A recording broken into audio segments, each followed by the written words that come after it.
보시는 것처럼 운동장 하나 있고 4, 5층짜리 건물이 있고 왼쪽은 교도소고 오른쪽이 학교예요. 거의 구분이 안 갑니다. 제가 볼 때 건축가 입장에서 봤을 때. 그러니까 우리나라 사회에서 담장에 둘러싸여 있는 시설이 딱 2개예요. 교도소하고 학교. 둘 다 담장 넘으면 큰일 나요. 제가 고등학교 다닐 때 어떤 학교는 애들이 월담 못하게 하려고 담장 위에다 전기줄까지 걸어놓고 막 이랬었거든요. 이게 우리나라의 현실이. 우리는 사실은 학생들을 교육한다고 하지만은 학생들을 12년 동안 수감 상태로 두고 있다 이렇게 봐야 되는 거예요. 건축 공간적으로 보면은. 문제는 뭐냐면 저는 저런 학교를 볼 때마다 약간 양계장 같다는 생각을 해요. 양계장에다가 애들을 가둬놓고서 그 다음에 못 나오게 하고 거의 똑같은 데서 12년을 교육시키는 거거든요. 그러니까 닭처럼 사육당하는 거예요. 우리 계속 모의 주잖아요. 거기서는 맨날 책으로 지식만 계속 먹이고 있어요. 우리는 체할 때까지. 그러니까 그런 데서 교육받은 아이들이 나중에 어른이 돼가지고 뭐 꿈을 가져라, 뭐 창업을 해라, 도전적으로 살아 이런 소리 하는 건 우리 어른으로서 할 얘기가 아니에요. 거의 양계장에서 닭으로 12년을 키운 다음에 어느 날 갑자기 독수리처럼 날라고 하는 거랑 똑같아요. 그런 일은 절대 일어나지 않습니다.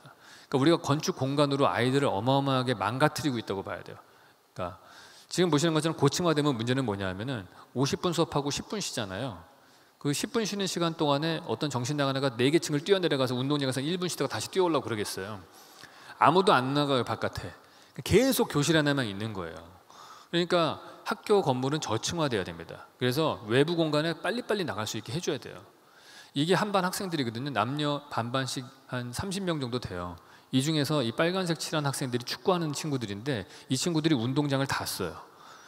그나마 있는 외부 공간을 이 친구들이 다 씁니다.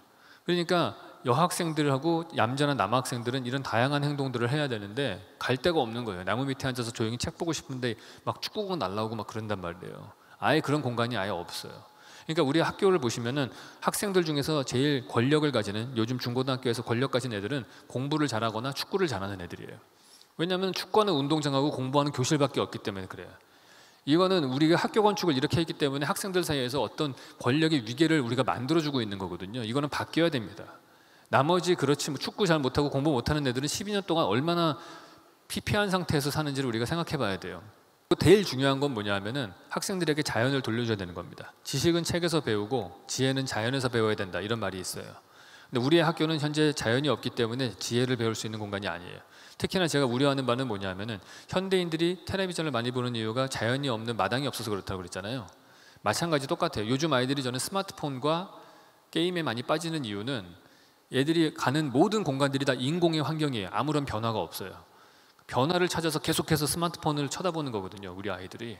그러니까 우리가 애들 보고 게임 많이 한다고 야단칠 이유가 없어요. 우리가 그렇게 만든 거예요. 사실은 우리가 책임을 져야 돼요. 거기에 대해서. 우리가 만약에 똑같은 친구들을 만난다고 하더라도 12년 동안 똑같은 칠판 하나 있는 그런 교실 상태에서 애들하고 교우관계를 맺는 거하고 계속해서 변화하는 사계절을 느끼면서 친구들을 그 안에서 만나는 거는 완전히 다른 교우관계와 인간관계와 인격이 형성된다고 저는 봐요.